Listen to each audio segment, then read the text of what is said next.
first thing I want to say is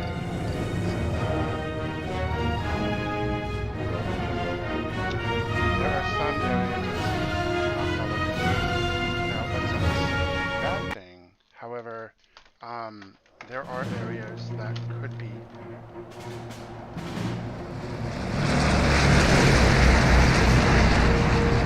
Hang on. There are areas that could be better represented in the game, and I will get to those. Bear with me.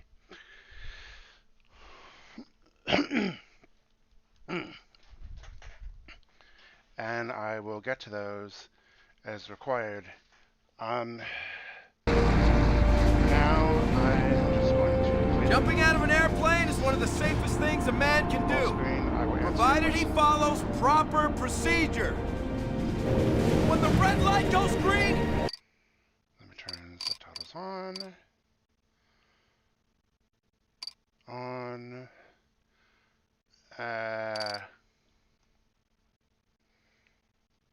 Okay. You jump!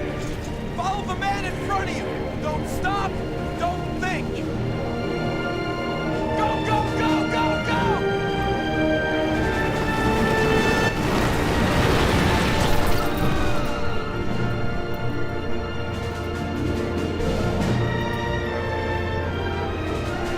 The first thing I want to say The static line will deploy your chute automatically. adequately The chute is designed to drop you straight down. Unfortunately, my mouse is... If you're headed for a bind, you can manipulate the risers and steer away from obstacles. Steer into clear. Unfortunately, my Clearings, look for green binding smoke. is locked. You know why we look for green smoke? Because it's proper procedure. Go, go, go, go, go! Only rookies and civilians botch their landings. You're not a rookie, are you? Flaring your chute will allow you to survey the I don't know what camp It this will also is, make your landing less however, painful. I do If you're know heading toward danger, adjust your incoming trajectory and attempt to grease the landing. You'll be battle ready much faster. Do you read me? Boom, boom, boom, boom! Vertical envelopment, troopers. Death from above. There are some in the Army who think you will amount to nothing more than a failed experiment in a new kind of combat. They don't know you like I do. I'm convinced that the end of Nazi tyranny, when it finally comes, will be delivered by the Airborne. Don't disappoint me. The original parachute. There were a couple other versions. One of them was what I know is not popular.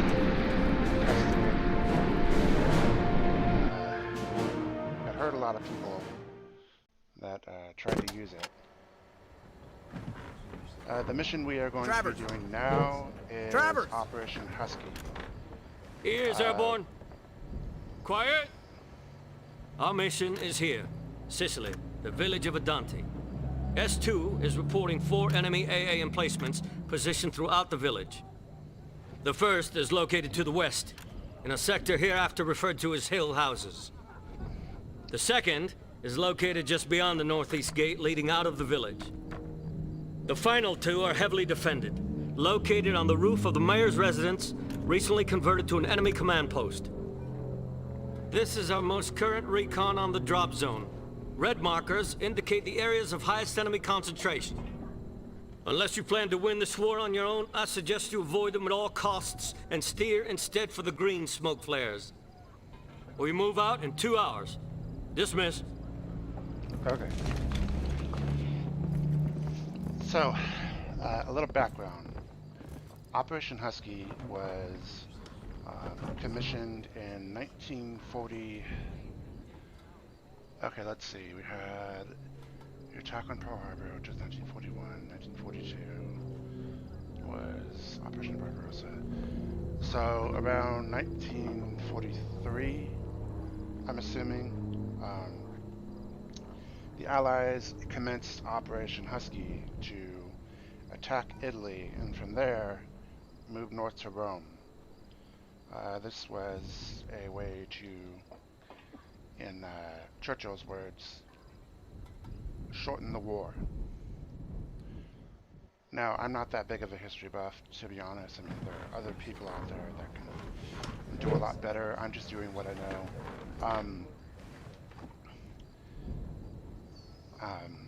Yeah, so when the Airborne went in, they had not painted the rear of the C-47.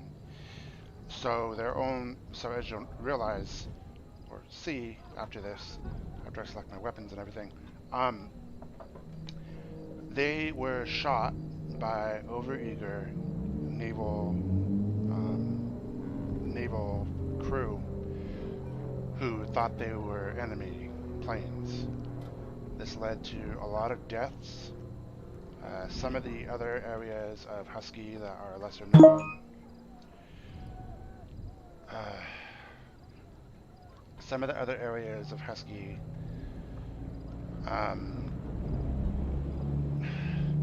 Let me just pull up a thing to show you.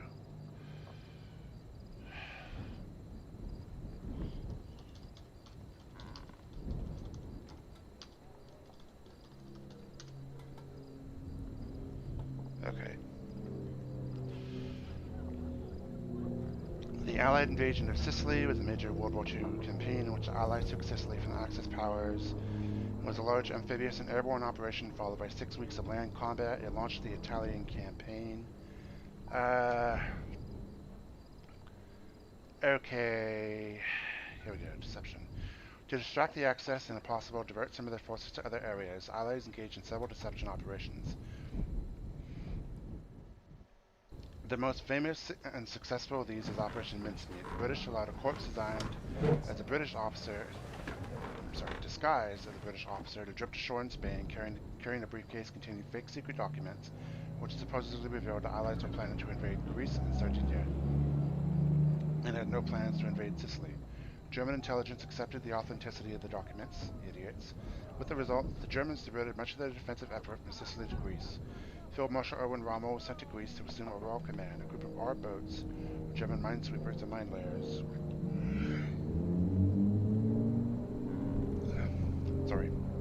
was transferred from Sicily, and 3 additional minefields were laid off the Greek coast. 3 panzer divisions went to Greece, 1 from France and 2 from the Eastern Front. Again, idiocy. If you're going to be drawn... France, I understand. You hold it at this time. But the Eastern Front, you attacked the Russians in the winter of 1941-42, and you're going to pull 2 more divisions. God, Hitler was an idiot. The latter was perhaps the most critical move, reducing German combat strength against the Russians to the Kursk salient. In other words, still, there were a large number of German and Italian soldiers on Sicily when the invasion started. The Germans in particular had soldiers in Sicily that they had withdrawn from North Africa. 2 British and 2 American attacks by airborne forces were carried out just after midnight on the 9 and 10 July as part of the invasion. The American paratroopers consisted largely of the 505th Parachute Infantry Regiment of the 82nd Airborne Division, making their first combat drop. Yeah. I guess that's why you land where you end up. Travers is entirely fictional, but the C-47s, the missions, they're all real. The British landings were preceded by the 21st Independent Parachute Company, who were to mark landing zones for paratroopers who were intended to seize the Pont Grande, the bridge over the river Anape just south of Syracuse, and hold it until the British 5th Infantry arrived from the beaches.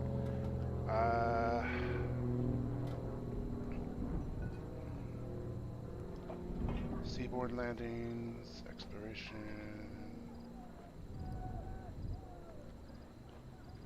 battle for Etna position.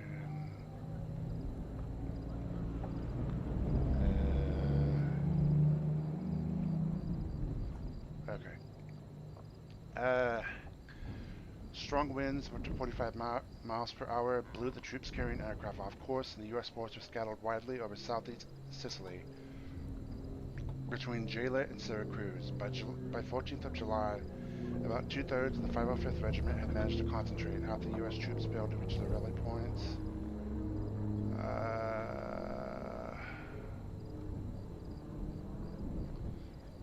Okay, let's see what else.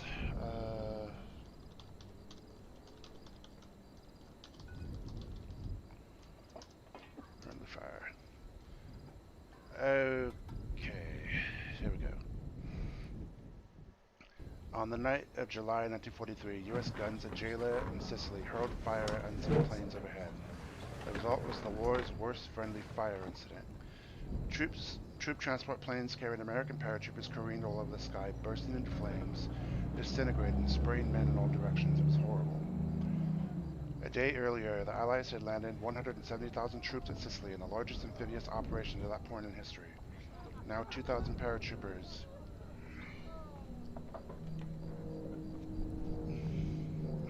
Sorry, I just woke up. Instead, fellow Americans would kill many of Tucker's men in the greatest friendly fire disaster in American history. The operation was codenamed Husky, the invasion of Sicily, and it began on the night... blah, blah, blah, blah, blah, blah. Here we go. On the night of the 11th, the C-47s and C-53s lifted off the unpaved, dust-strewn runways around Carount, Tunisia, and flew toward Sicily. Pitzer remembers cruising at 400 feet, the altitude at which the drops were made. It was radio silence and lights out. Approaching the armada of Allied ships, Pitzer and the other transport pilots flew in V formations of 9 planes each. Gunners aboard the ships had been shown recognition slides to help them distinguish aircraft types. Twin-engine aircraft of similar appearance included the C-47 and German Junker Ju-88 bomber, but as Darkness Infantry Regiment was scheduled to make up the second attack wave, jumping into the harbor. Instead, fellow Americans would kill many of Tucker's men. The first 2 formations of transport planes followed the prescribed course and discharged their paratroopers squarely on target. These would be the only airborne soldiers to float down safely.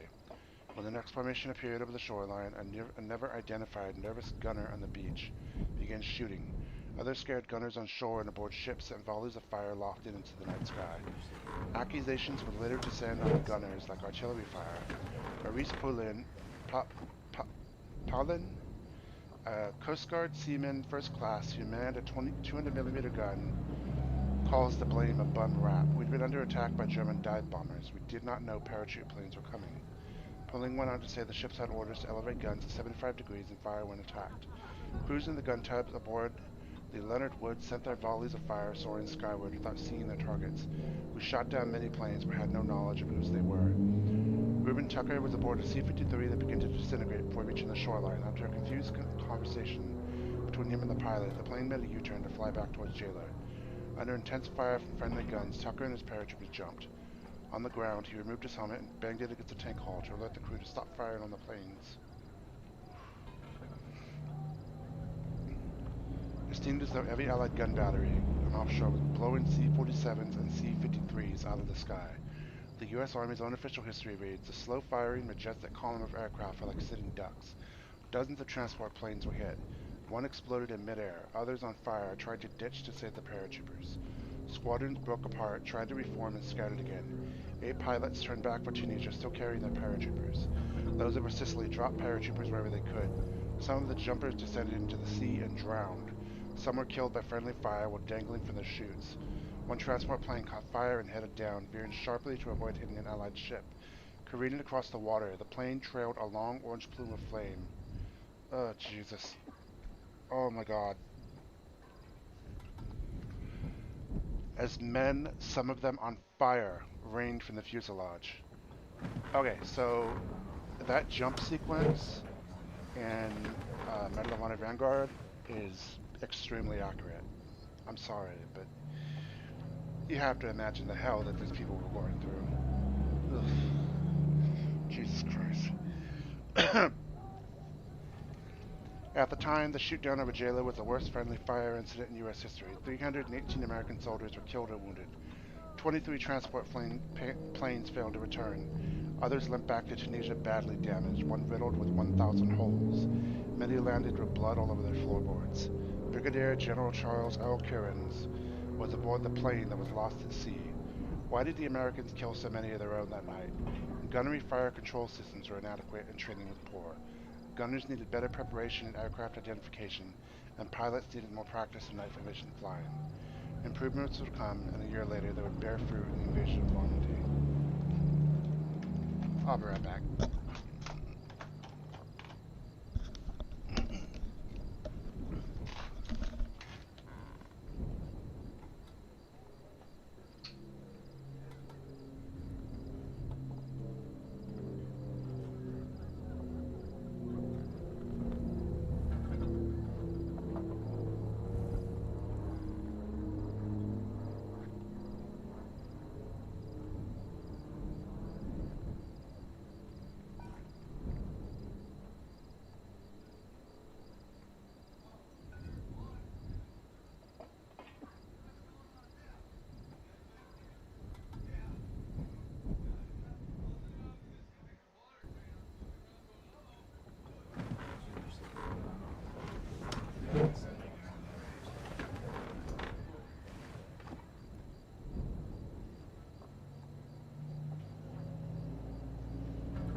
Okay, where was I? Okay, so as you are about to see, you are going to be in one of the planes that is hit by friendly fire. Okay, so here we have the M1 Garand. This is something I want to bring up. Call of Duty 2 does not let you reload the M1 Garand.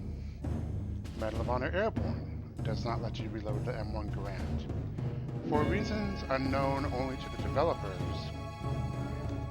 Call of Duty World at War allowed you to reload the M1 Garand. This is not how the gun works. It cannot be reloaded without emptying the entire clip.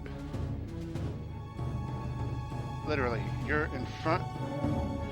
Okay, so let's say you have a bunker in front of you, you cap 7 guys, and then you try to reload.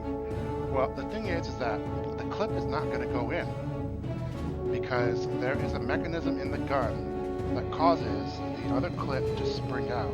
That spring won't activate until the last bullet is fired, so you're going to be trying to shove it in and it's not going to work. So that's a little bit of authenticity that I'm actually really happy that this game shows. Okay, M1911 Colt 45. Not bad, really. I mean, if you look at the schematics and everything, it's very well done. Very. Thompson, I'm not really sure. You get the 50 round drum, I think, last? I'm not entirely sure. The one thing I do like about this game is that when you upgrade, you slow down and for a few seconds you get infinite ammo. This is what has allowed me to careen through the game not dying. Now, I'm playing a mod that makes the game supposedly better, but it also makes it harder. So I'm not going to be able to have health as much, but it is going to be a more challenging playthrough. So let's do this, shall we? Okay, we are facing Italian black shirts. When the Allies landed, they quickly found out they would not be fighting Italians, but also Hitler.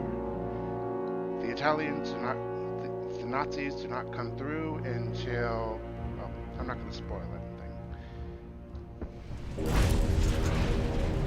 What the hell? Enemy fire! Yep. How can that be? We're on the water! Who's shooting at us?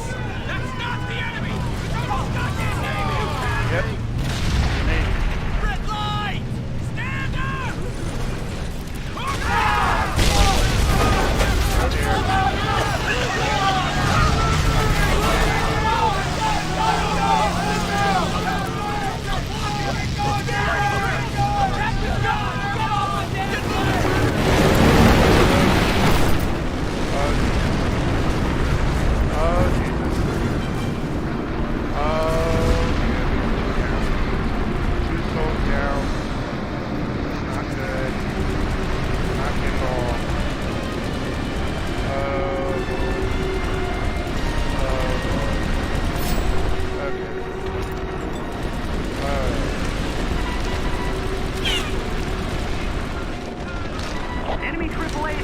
our inbound aircraft. All units within range of this transmission locate, destroy enemy AA emplacement.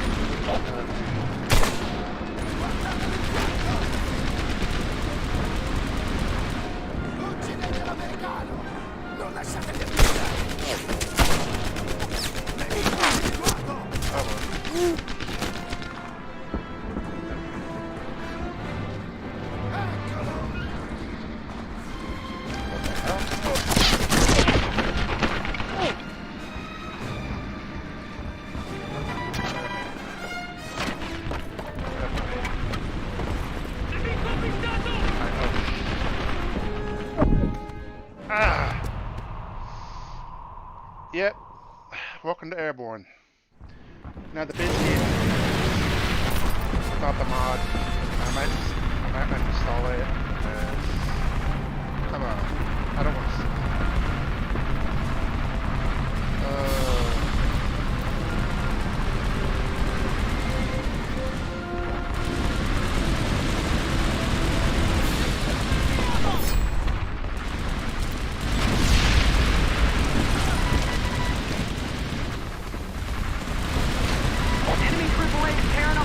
Aircraft. All units within range of this transmission locate, destroy enemy AA emplacement.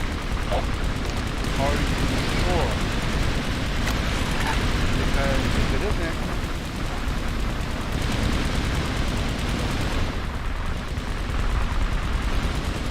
let's get those that guy! No, not us! We're ready!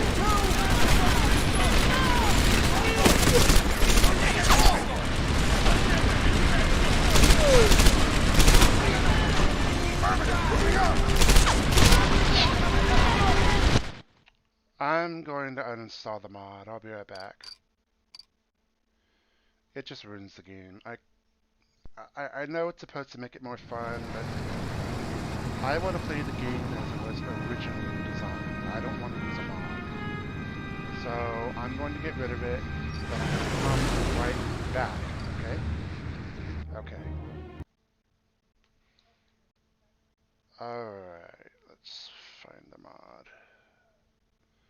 Let's see what this a-hole wants. Well, you know what? You can make yourself a cup of noodles in a minute, okay?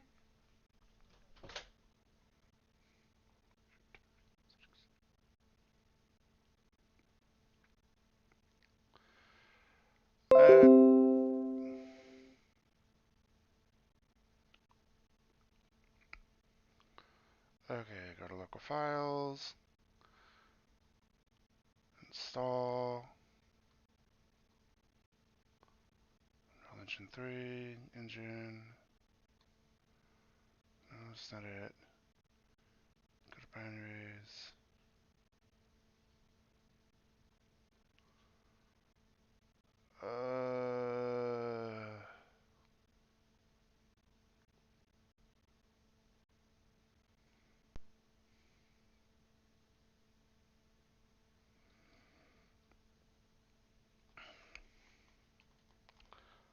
Uh, okay,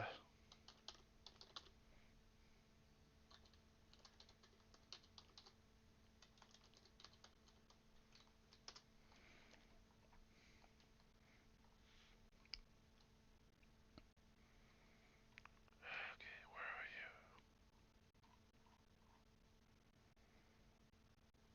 Mods. There we go.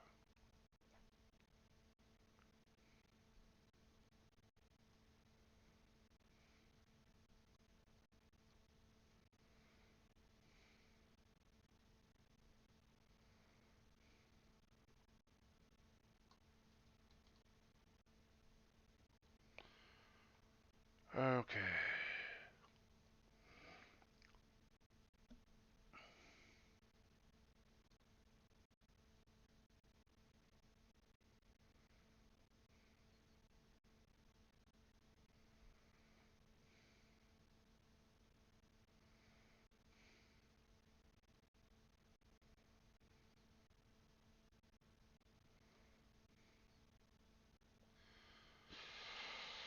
Okay.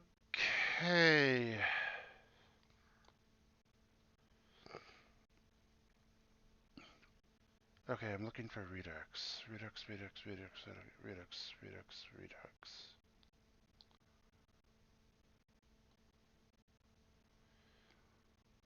Localization.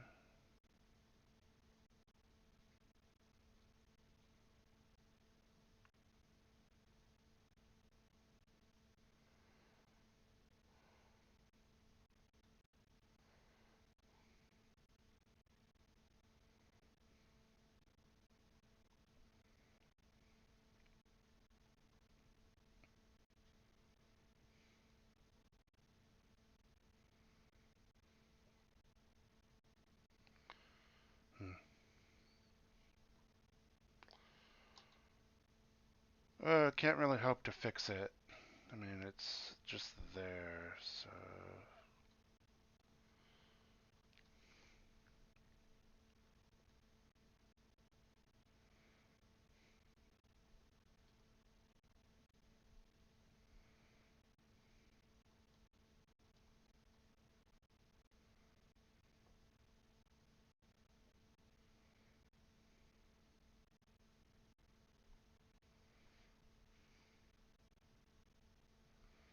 Hmm.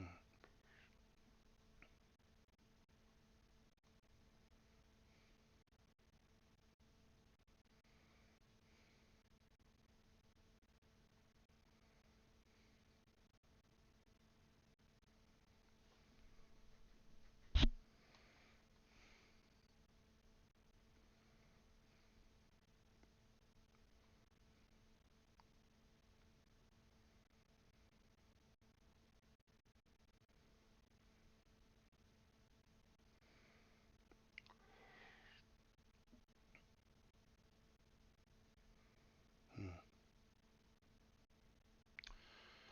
Well, I don't really know what to do.